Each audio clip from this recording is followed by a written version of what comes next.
Bonjour mes amis, j'espère que vous allez bien.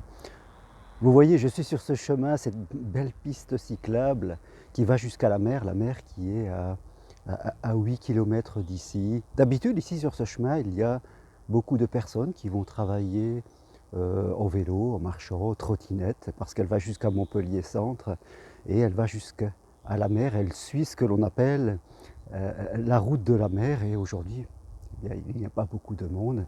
Je suis là ce matin en train de faire mon footing autour de chez moi. Et je crois que c'est important dans ces situations, au jour d'aujourd'hui, voilà, de prendre conscience que c'est important, notre condition physique, de faire bouger son corps, parce que quand on est en forme, je laisse passer le tram qui passe à côté, il n'y a pas grand monde dedans, il n'y a même personne, je dirais, qui va lui aussi jusqu'à la mer. Et quand on, je dirais, fait bouger son corps de façon très simple, même en marchant, on se renforce, on développe son système immunitaire, on est mieux dans son mental exact aussi, et on perçoit les choses de façon positive. Dans tout ce que nous vivons, je crois aujourd'hui, et Dieu sait que ce n'est pas facile, et que quand je regarde les images d'Italie, ou une partie de ma famille en Italie, j'ai le cœur serré. Et c'est important, il ne s'agit pas dans ce confinement que nous vivons, que l'on subit aussi, que l'on n'a pas choisi. Donc il ne s'agit pas, je crois, de. Il faut être dans la joie sans surjouer, vous voyez, quelque part, parce que la période est difficile et le confinement que nous faisons est une source pour nous permettre de passer un palier, pour choisir peut-être plus tard de faire des confinements choisis. Vous savez, c'est un peu comme la solitude. On fait il y a la solitude choisie et il y a la solitude qui est imposée par nos conditions de vie, quelque part.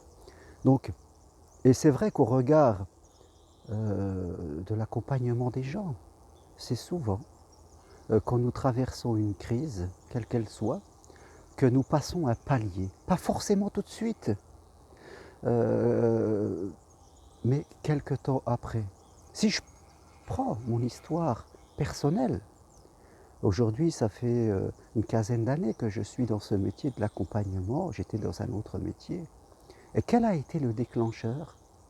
Eh bien ça a été le décès de la mère de mes enfants, avec qui je vivais, que j'aimais. Et ça a été pour moi un bouleversement qui a duré longtemps et qui a fait que après j'ai changé de vie. Après, une maturation s'est faite à l'intérieur de moi pour me permettre d'aller sur un autre chemin. Et cela est valable pour une personne seule, pour une famille, je dirais pour un pays aussi, quelque part, pour le monde aujourd'hui. Nous vivons sûrement une crise, nous sommes dans la crise. Nous sommes dans ce qu'on appelle une rupture de pattern, c'est-à-dire quelque chose d'imprévisible qui vient de façon soudaine et brutale changer nos habitudes, nous pousse à changer nos habitudes là dans l'immédiat. Et c'est difficile de changer ses comportements. Il faut un temps d'adaptation. On est vraiment dans l'état de choc, plus ou moins fort, en fonction des personnes bien sûr. Nous sommes dans cet état de choc. Ce n'est pas le moment forcément de se projeter ailleurs. Pour l'instant, nous sommes dans la bataille, si je peux dire, contre ce virus. Mais va y avoir un travail intérieur qui va commencer. On ne va pas le choisir. Il va se faire tout seul, à un moment ou à un autre, qui doit nous apporter quelque chose de différent par rapport à notre société, quelque chose de mieux par rapport à notre besoin frénétique de consommer, à nos coupures avec la nature. Donc chacun, je dirais, à sa manière, nous allons progresser. Et ces crises que nous traversons nous permettent d'ouvrir des portes que nous tenions fermées, de monter une marche que nous regardions depuis trop longtemps. D'arrêter d'être dans des peurs illusoires et de faire ce pas. Parce que comme on dit, une peur s'enlève face à une autre peur. Peut-être que certains, je tiens mon téléphone avec les mains, excusez-moi si ça bouge un peu, peut-être que certains ont peur de l'autre, tout cela, mais quand on a peur de perdre la vie, ou que les gens que nous aimons perdre la vie, la peur de l'autre devient inutile, devient parfois dérisoire, vous voyez, parce que on sent qu'il y a quelque chose de plus important. Mais ça va venir, je pense, chez chacun d'entre nous, au fur et à mesure du temps.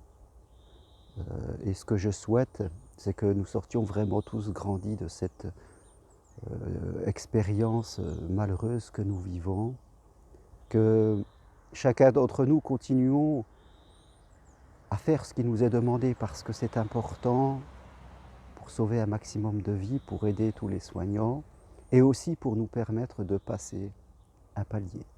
Voilà ce que je voulais échanger avec vous aujourd'hui. C'est un peu au bordel, je crois. Mes idées sont un peu, voilà, elles viennent au flux. Je vous les livre comme cela. Quelque part, je vais continuer à courir un petit peu et rentrer chez moi. J'habite juste à côté, donc j'ai la chance d'avoir un petit tour de 1 kilomètre autour de ma maison. C'est ce que je fais un peu tous les jours, le matin, le soir, pour m'entretenir, pour être bien et pour traverser ce temps de confinement aussi longtemps qu'il durera, 15 jours ou plus, peu importe, il faut tenir. Voilà, merci à tous, je vous dis à bientôt, à demain peut-être, au revoir.